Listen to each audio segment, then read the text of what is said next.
Today is November 21st, day 52 of Occupy Los Angeles, and you're watching Inside Out News. It's time we do it. And if you disagree on the finer points of the scorecard, let's have a discussion in a couple of months. Let's not do that immediately. But let's not lose the opportunity to pass the ordinance, send a loud message that not only is for Los Angeles, but to the rest of the country, that we need to be smarter with how we do our investments.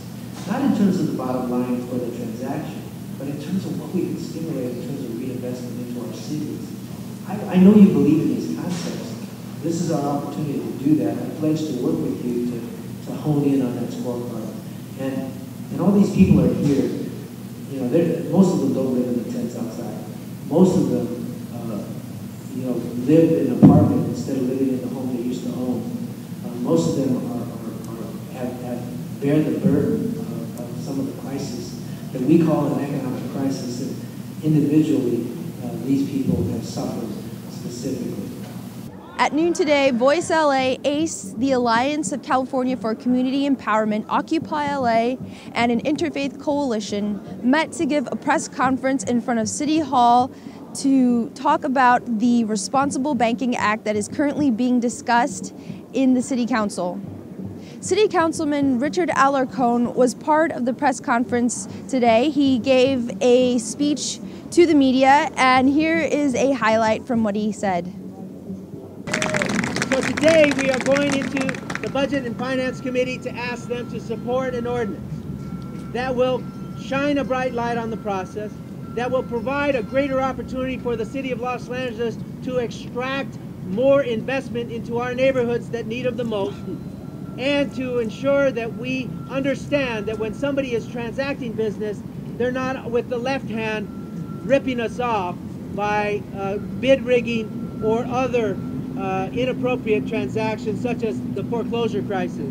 Are they providing modified loans? Are they doing principal reductions? Well, we believe they should, and they're not doing it enough. So cities across the nation need to create these ordinances to use as leverage against the banks and other financial institutions to do things the right way. We don't want them ripping people off. We want them reinvesting so that those people can then place their benefits back into those institutions and recycle the process.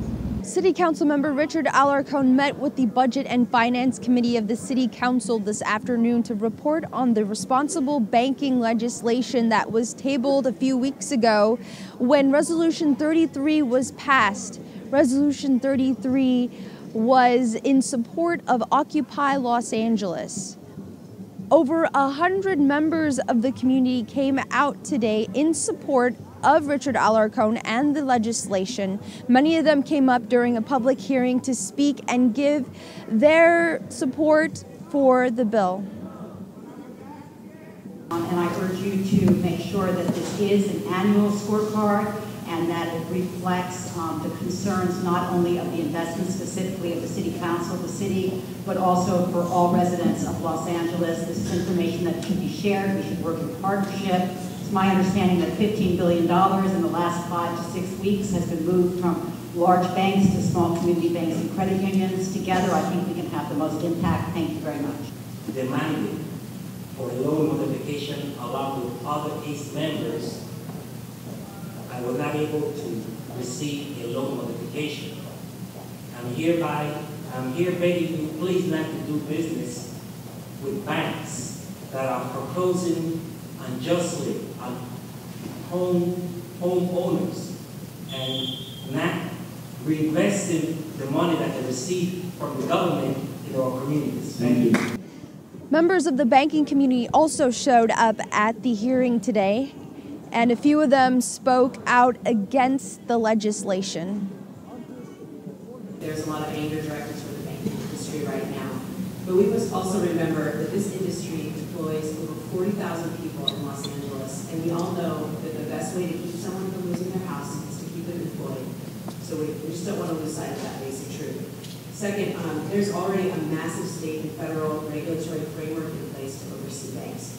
This 700-page report, which is publicly available, is just one report by one bank to one oversight agency. We believe it's unnecessary to move forward, and we believe it will result in cost to the city of $60 million, reduces competition, and decreases city investments. So we have to do. Tonight we'd like to introduce the second part in our series of interviews with occupiers here at Occupy Los Angeles. We have two interviews with members of the Skid Row tribe. They are called the Skid Row tribe because they come from Skid Row, just a few blocks from City Hall. Skid Row is a designated area of downtown Los Angeles for the city's homeless. We talked to them a bit about their job here at City Hall, maintaining the porta potties, and why they ended up at City Hall in the first place. Here's what they had to say. So you guys are called the Skid Row tribe because you're actually from Skid Row, is that correct?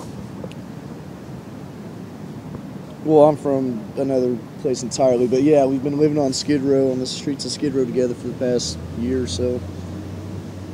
And why did you guys decide to come here? Well, initially, it was actually the cops' suggestion on the weekends. See, the whole tent thing downtown is you can put them up at like, it's been a while since I've been there, 8, it's like 8:45, 9. And maybe 9 we may push with 8:45, but it's no sooner than 8:45. And then they got to be down at like, say, 5:30, 6 in the morning. Weekends, however, they normally let us sleep until like 8 or 9. Anyways, one morning, we're sleeping, cops wake us up. They're like, dude, guys, why aren't y'all down at City Hall? Y'all can go there and just leave your tents up. The fuck? I was like, it's a good idea. So yeah, we just came down here pretty much to stop being fucked with by the LAPD. Messed with, sorry. So the LAPD told the people over at Skid Row you should come over to City Hall. Yeah, it was a recommendation by them. And so since then, have you become part of the movement here in terms of, they've been pushing the 99% issue and all that? I've done, say several, not a lot, but several marches throughout the city. Around here, we keep the trash up, cigarette butts up where we see it. We try to keep the trash can lids closed if we're cautious of it. I helped the welcome tent set up yesterday. I helped the food tent out when food comes in and I'm near. Cars pull up on the sidewalk sometimes, and if I'm there, I'll help them bring the stuff to where it needs to go. So yeah. Not the most, I don't know, prominent, is that the word I'm looking for?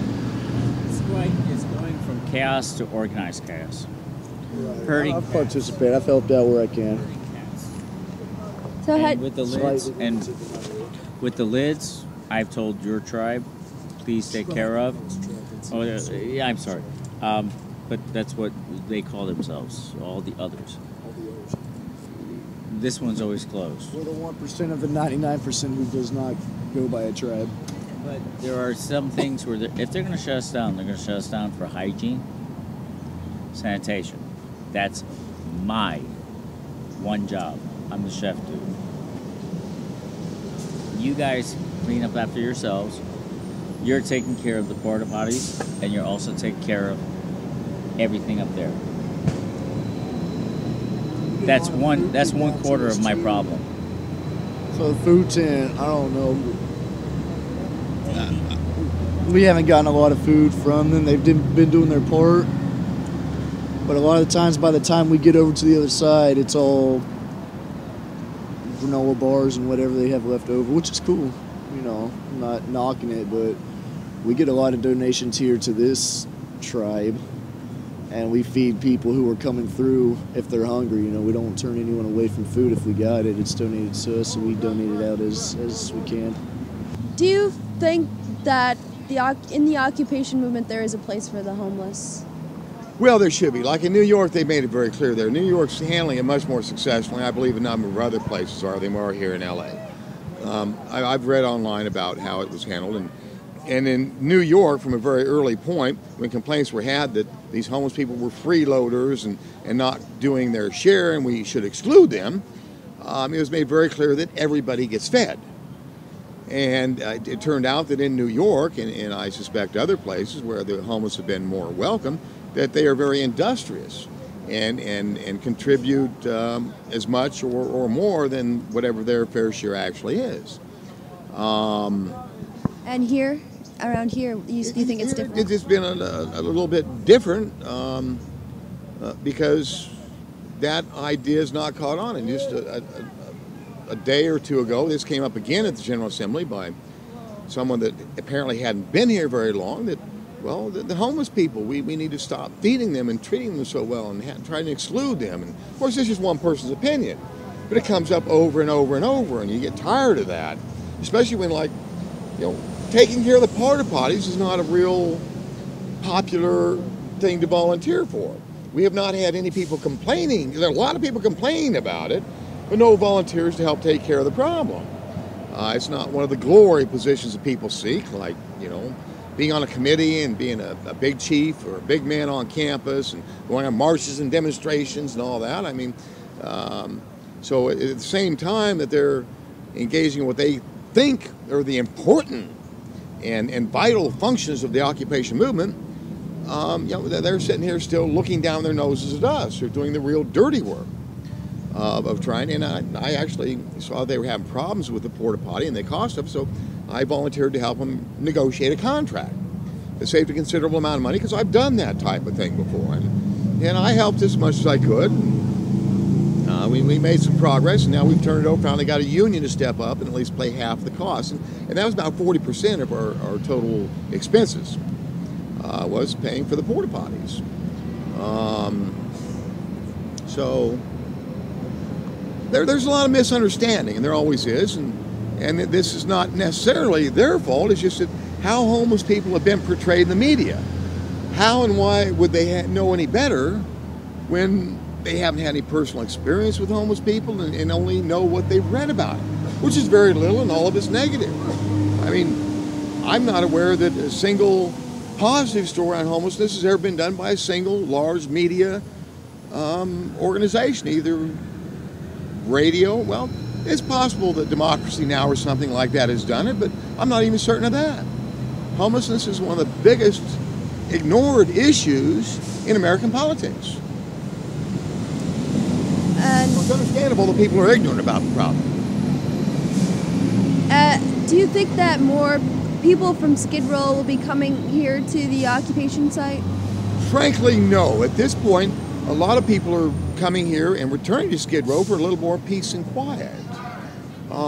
Believe it or not, you can eat better on Skid Row than you can here, partly because some of the problems they're having with the health inspector, who is being just absolutely ridiculous on the standards we're being held to, both for the porta potties, sanitation, hygiene, and food preparation. And the General Assembly here has just not been up to the job of challenging the health inspector or inspectors that come through and tell us we have to do this, we can't do that, yada, yada, yada. This ends our report for tonight. This is Margot Paez signing off for Inside Out News. Good night.